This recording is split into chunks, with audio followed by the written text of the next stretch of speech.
সংস্কার সহ আর্থিক প্রণোদনা পুনর্বহালের প্রস্তাব জানিয়েছে ব্যবসায়ী সংগঠনগুলো। এ নিয়ে বাংলাদেশ ব্যাংকের গভর্নর ডক্টর আহসান এইচ মনসুরের সাথে বৈঠকে বসেছেন ব্যবসায়ী নেতারা। সেখানে আছেন সেলিয়া সুলতান। আমরা বিস্তারিত জানবো তার কাছ থেকে। সেলিয়া, বৈঠকে ব্যাংক খাতের সংস্কার ও শিল্পে আর্থিক প্রণোদনা বিষয়ে কি কি আলোচনা চলছে? মূলত আজ কিন্তু আমরা দেখেছি ব্যবসায়ী যে নেতারা রয়েছেন, বিশেষ করে বিসিসিআই, বিকেএমইএ, বিটিএমইএ, এমনকি এমসিসিআই এবং ডিসিসিআই থেকে এই মূলত বণিকদের যে প্রধান যে সংগঠনগুলো তারা কিন্তু প্রত্যেকেই কিন্তু এখানে এসেছেন এবং তারা কিন্তু যদিও 11:30 থেকে সময় ছিল, তারা 11টার পরপরই কিন্তু আসতে শুরু করেছেন। এছাড়াও কিন্তু আব্দুল আওয়াল মিন্টু এবং অন্যান্য যে বিশেষ করে যারা সাবেক সভাপতি ছিলেন বিসিসিআই এর সার্ক চেম্বার অফ কমার্সের সভাপতি, তারাও কিন্তু এখানে উপস্থিত আছেন। প্রত্যেকে কিন্তু যে বিষয়টিতে গুরুত্ব দিচ্ছেন সেটি হচ্ছে ব্যাংক সংস্কার। প্রথমেই কিন্তু এই বিষয়টি আমাদের জানা মতে এখন পর্যন্ত উত্থাপন করা হয়েছে এবং সেখানে ব্যাংক সংস্কারে হলে এই বিনিয়োগ খাতটি বিনিয়োগ করার ক্ষেত্রে আরও বেশি বেগবান করা সম্ভব হবে।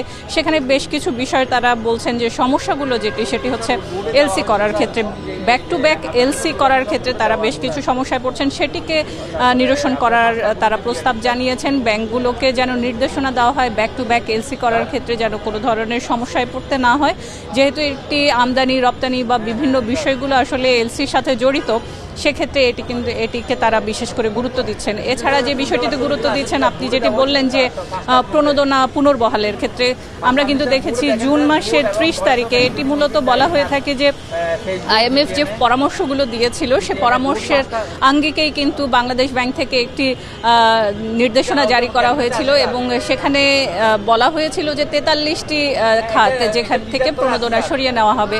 এই প্রণোদনা কমিয়ে নেওয়া বা সরিয়ে নেওয়ার যে বিষয়টি, তারা বলছেন যে এটি পুনর্বহাল করা প্রয়োজন, কারণ এই মুহূর্তে আর্থিক যে ব্যবস্থাপনাগুলো রয়েছে, বিনিয়োগের যে খাতগুলো রয়েছে, শিল্পের যে অবস্থান এবং অর্থনৈতিক যে সার্বিক বিবেচনায় এটি পুনর্বহাল করে আরও কিছুটা সময় দেওয়া জরুরি।